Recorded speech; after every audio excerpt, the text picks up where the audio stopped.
Selamat datang kembali di channel Pegawai Jalanan.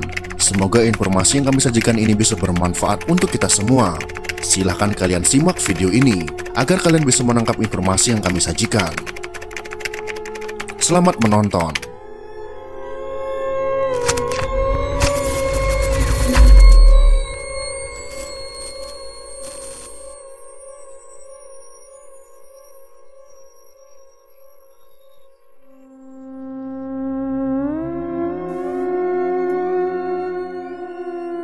Mereka dikenal sebagai petinggi atau tokoh Partai Komunis Indonesia.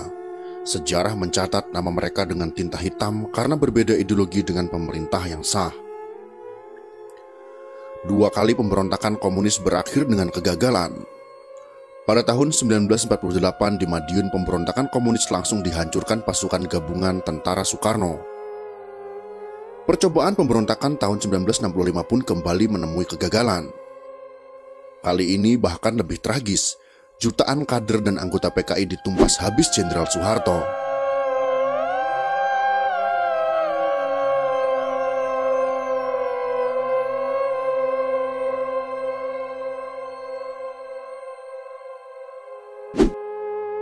Maka nasib para petinggi Partai Merah ini pun hampir selalu bernasib tragis.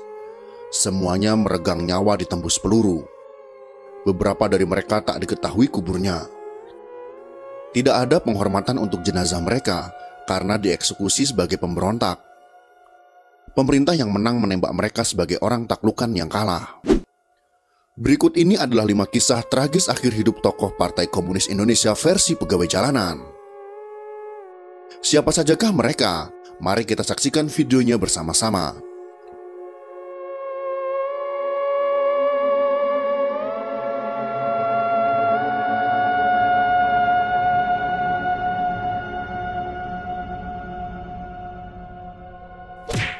Musso.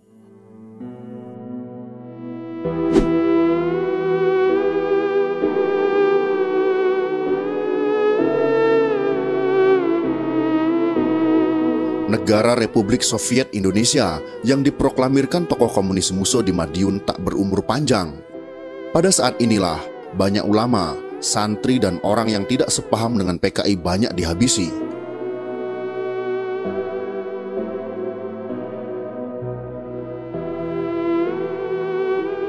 Negara yang didirikan pada tanggal 18 September tahun 1948 itu langsung dihancurkan pasukan TNI yang menyerang dari timur dan barat. Dalam waktu 2 minggu, kekuatan bersenjata tentara Musso dihancurkan pasukan TNI. Musso, Amir Syarifuddin, dan pimpinan PKI Madiun melarikan diri. Di tengah jalan, Amir dan Musso berbeda pendapat. Musso melanjutkan perjalanan hanya ditemani beberapa pengawal.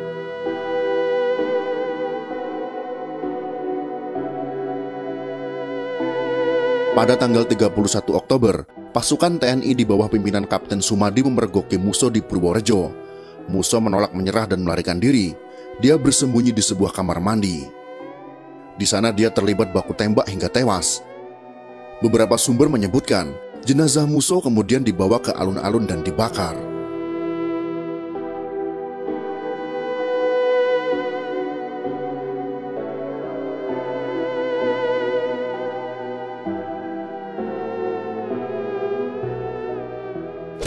Amir Syarifuddin.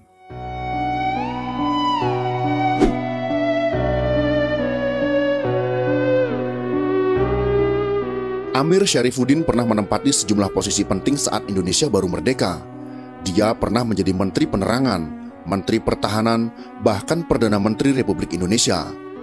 Tapi hasil perjanjian Renville memutar nasib Amir 180 derajat.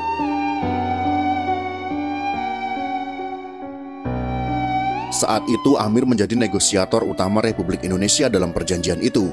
Isi perjanjian Renville memang tidak menguntungkan Republik Indonesia. Belanda hanya mengakui Yogyakarta, Jawa Tengah, dan Sumatera. Maka Amir dikecam kiri dan kanan. Kabinetnya jatuh.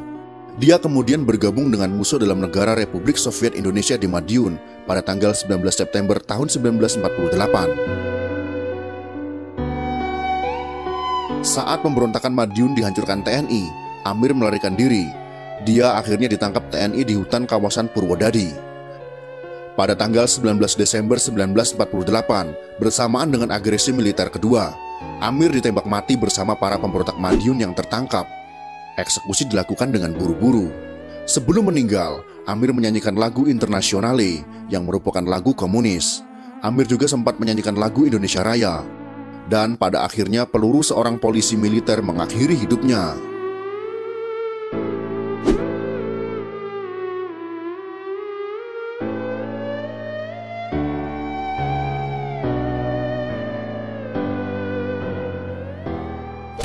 Dipa Nusantara Aidit.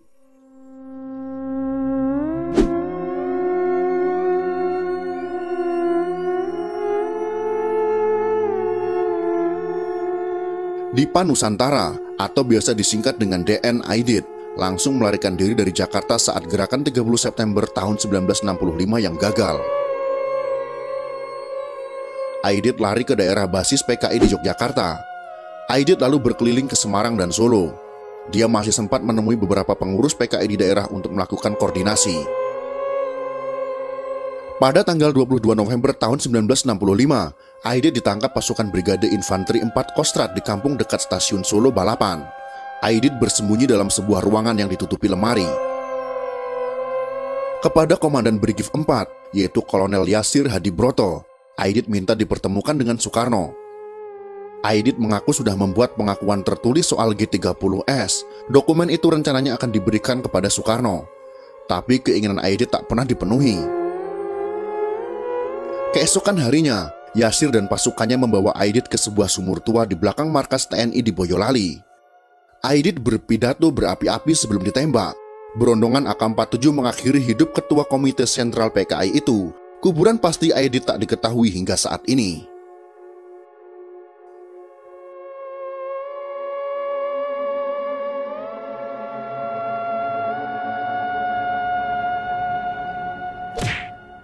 M.H. Lukman.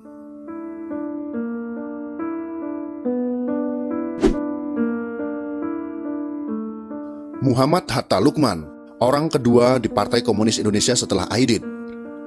Bersama Nyoto dan Aidit, ketiganya dikenal sebagai triumvirat atau tiga pemimpin PKI. M.H. Lukman mengikuti ayahnya yang dibuang di Digul, Papua. Sejak kecil dia terbiasa hidup di tengah pergerakan.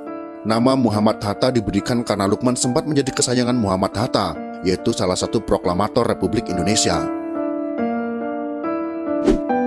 Tapi seperti beberapa tokoh pemuda Menteng 31 pada tahun 1945, Lukman memilih komunis sebagai jalan hidupnya.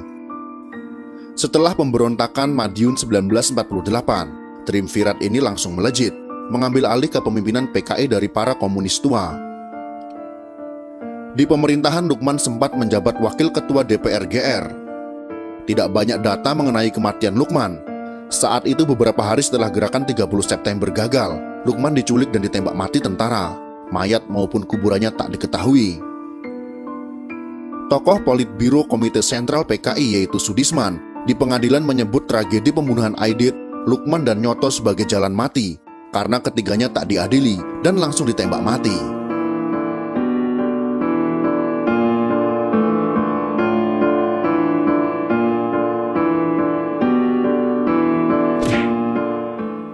Nyoto.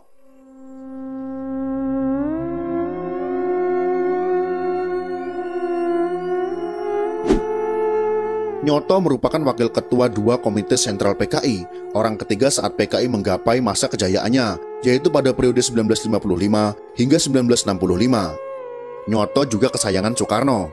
Aidit sempat menganggap Nyoto lebih Soekarnois daripada komunis. Nyoto menjadi Menteri Kabinet Dwikora, mewakili PKI. Dia adalah salah satu orang yang dipercaya Soekarno untuk menulis pidato kenegaraan yang akan dibacakan Soekarno. Nyoto adalah seorang seniman, pemusik, dan politikus yang cerdas.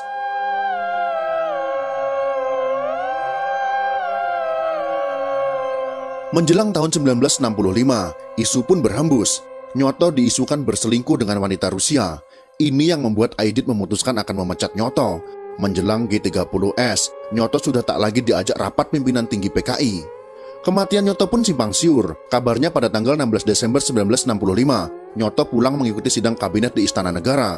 Di sekitar Menteng mobilnya dicegat. Nyoto dipukul kemudian dibawa pergi tentara.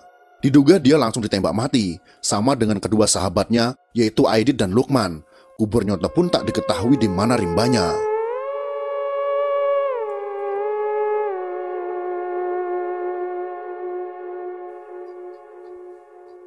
Itulah 5 kisah tragis akhir hidup tokoh PKI yang harus menjadi pelajaran untuk kita semua.